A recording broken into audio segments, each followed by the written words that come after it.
Okay, this is about to turn into a mukbang real fast because your girl is hungry. Have y'all ever watched a mukbang on YouTube? Oh, my hand's ashy. This is what hard work does to your hands. Good morning, guys. So today is Friday, November the 8th, which marks officially 1 year of my boutique being in business. So I'm actually getting ready to take a trip to the post office. It's currently 12:09 and I already have a stack of packages. So I need to leave the house anyway, so I'm just gonna go ahead and drop these packages off. So tag along with me throughout a portion of my day as I celebrate my 1 year anniversary of being a boutique owner. All right, so I usually start my day by looking through my phone at all of the orders that I've gotten over the night, and I pull all of the pieces that I need to package and I put them all in a pile together so that I can prepare to package them. I make sure that I have my hang tags hanging from the items, and then I proceed to folding them and putting them into individual clear bags because I like to package all of my items individually, and I like them to be packaged inside of a baggie so that the fabrics aren't rubbing up against each other and whatnot. So I am a huge stickler for folding. I have 12 years of retail experience, so I have lots of experience with folding, so I can have a little bit of OCD when it comes to folding, but I do take my time to make sure that everything is presented well. And as you can see, I am putting one of my little postcards on top of each stack. It's kind of like my final seal to let me know that that stack is complete and I can move on to the next order.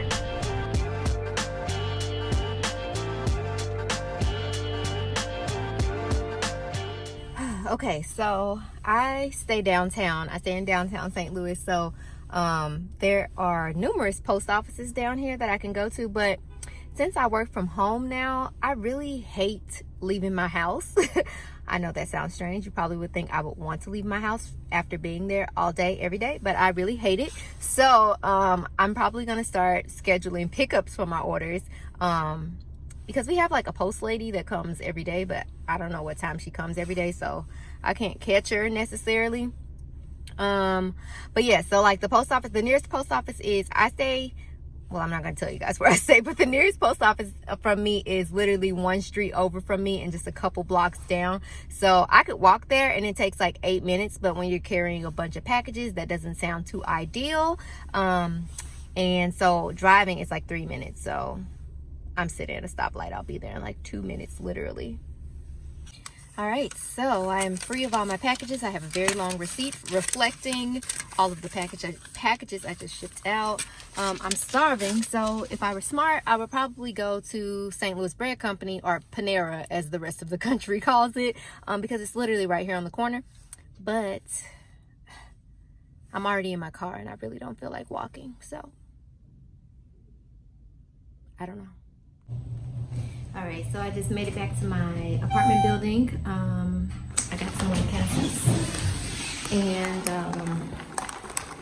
the line at White Castles was super long, so I took some time to create a post on Canva for my Instagram. So that's one of the things that I definitely use to my advantage with my boutique.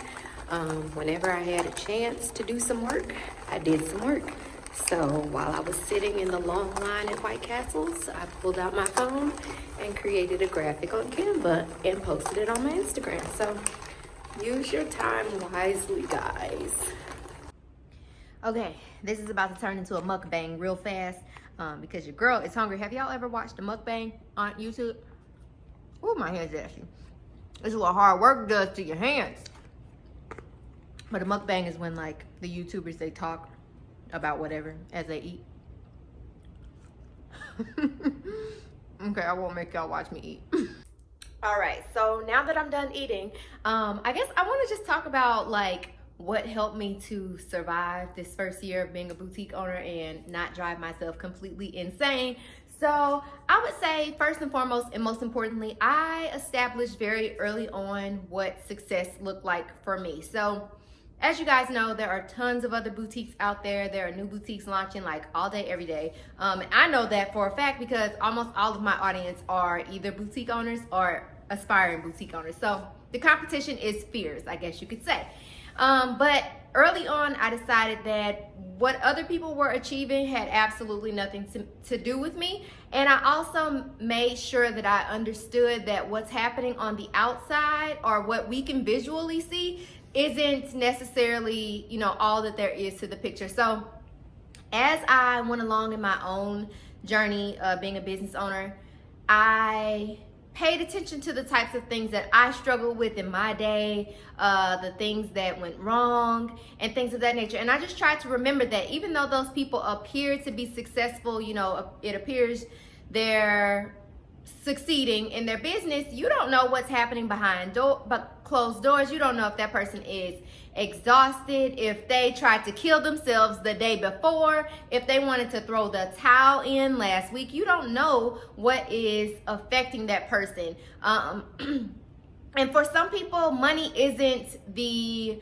like end all be all. Is that the phrase? I think that's the phrase. But basically, like, money doesn't always equate to being successful for every person. So for me, early on, I established that the money was not what I was going to let define my success.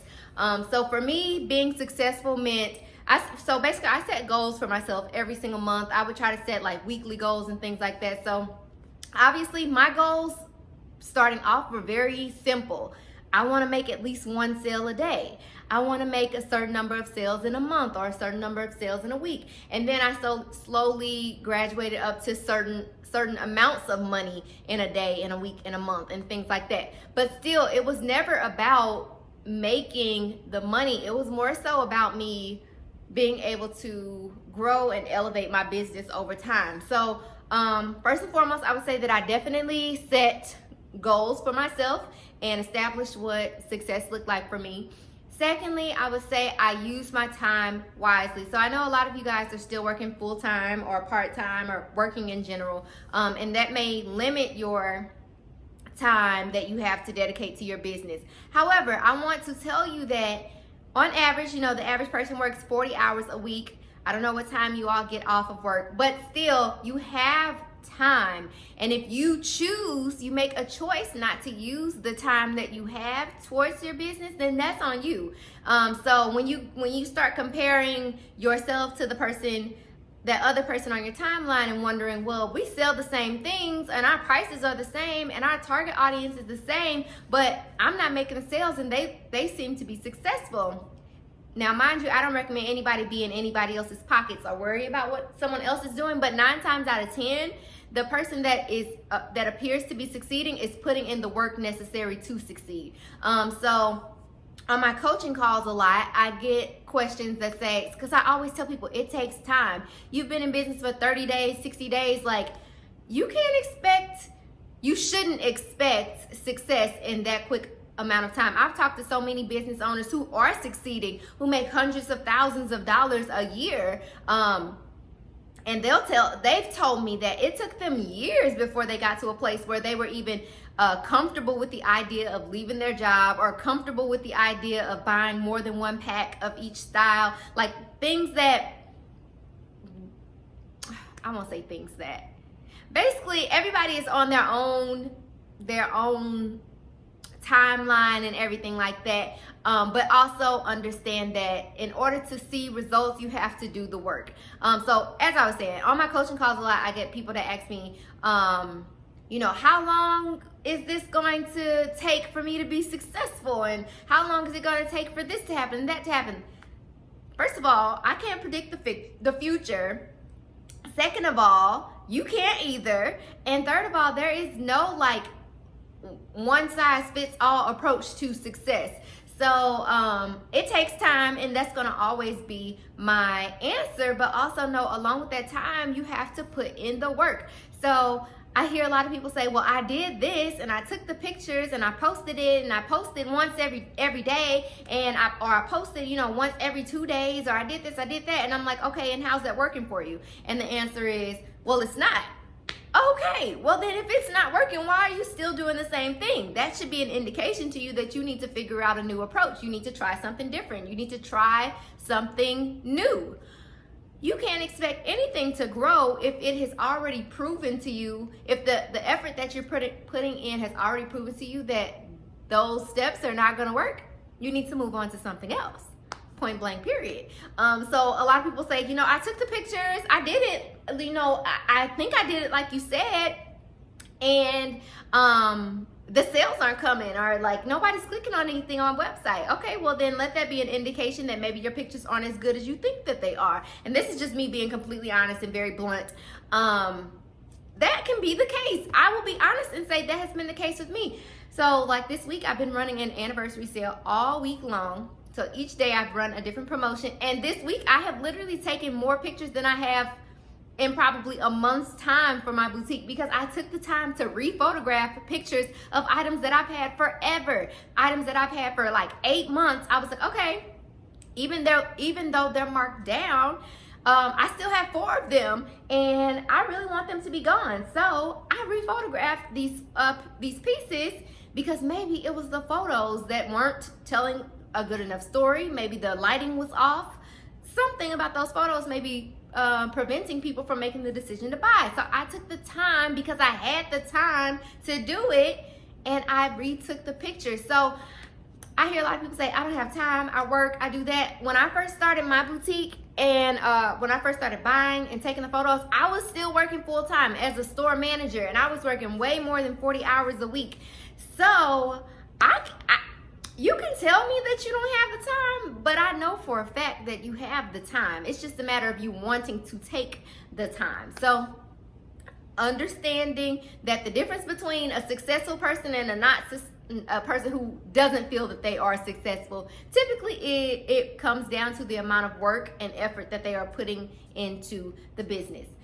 Third of all, I would say invest in yourself. So once I got to a point where I was making not even a ton of money, just enough money that I felt like I could invest some of it in learning more. I came to a point where I realized that I was spending so much time trying to learn things that I could have just invested in someone to teach me how to do those things and been able to apply it a lot quicker and see the results happening a lot quicker. So I know we're all on Google, we're on YouTube, we're searching for answers to all of our deepest questions, and sometimes the answers are not there. And what do? We come back the next day and we look again.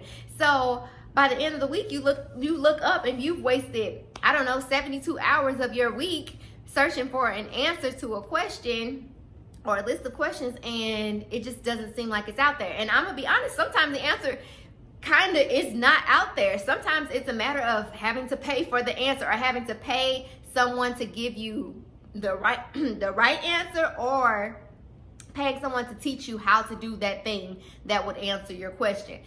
So very early on, I realized the value of investing in myself. And so for me, investing in myself included attending conferences. I went to workshops.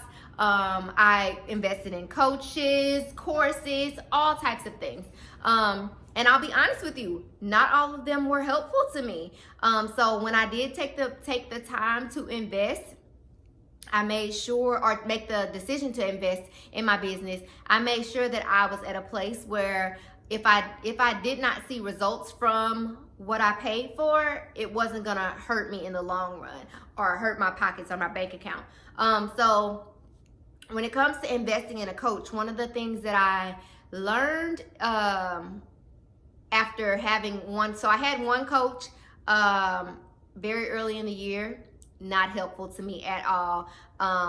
Made me really hesitant to invest in a second one because I honestly did not get anything from this woman. But what I realized though was that I made the decisions to invest in her as a coach based off of what she had accomplished in her own business. And so basically she was offering this coaching package, and it wasn't very streamlined or very clear about like what she could offer, what she could show me, what she would be able to teach me, and what I would get from this. So basically I made the decision based off of what I could clearly see that she had accomplished. The second time around, when I decided to invest in a coach, I paid probably 3 times as much for this coach. But along with the coaching, I also received access to a course, which was very extensive. So that alone made me a little bit more comfortable in the fact that I was paying more for it, and comfortable in making the decision to invest in a coach. But the difference between the first coach and the second coach was that the second coach was able to teach me something that I knew would directly impact my own business. I wasn't thinking about what he had accomplished in his business, although that was a deciding factor. I won't say that wasn't a deciding factor, but he was able to explain to me how he could apply his knowledge to my business and how I could implement what he was teaching in my business to see results. That wasn't the case with the first lady. The first lady was just like, this is what I've accomplished. I can give you tips and advice, and hopefully, you can apply it in your business. And that was about the gist of the conversation. Second coach was like, this is what I've achieved. This is what you can do. This will apply to these types of businesses. I have worked with these types of clients who have seen these types of results, and I was sold. So invest in yourself. Don't be fearful. Understand that all help is not good help, though. But I definitely encourage you guys to invest in yourself. And I want to give you one last tip that was extremely helpful to me. What can I say? Sacrifice. Understand that being successful, especially as an online business owner, takes a lot of sacrifice. So I've had a lot of really late nights. I have obviously invested in myself. I have spent money that I did not get back. It was a lot of risk taking, a lot of it was a lot of me giving myself and sometimes not getting anything in return immediately. So I will say about May-ish, somewhere around May of 2019 was when I started to see a shift in my business. And I started my business in November of 2018. So was it like six months or so? About 6 months or so was where I got to a point where I was comfortable in the amount of money that I was making. I was comfortable in my process as far as how I was taking my pictures, and the strategies that I was using in my business and things of that nature. So it took me time too.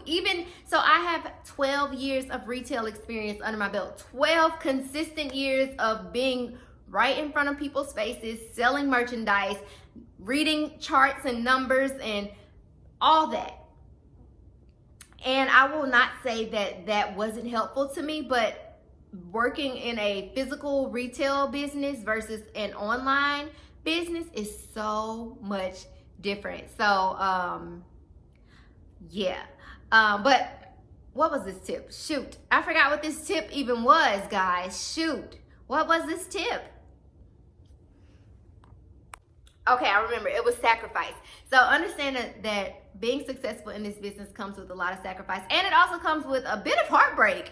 So not heartbreak in the sense of love or relationships, but kind of relationships. So I had some super strained friendships throughout my first year of entrepreneurship.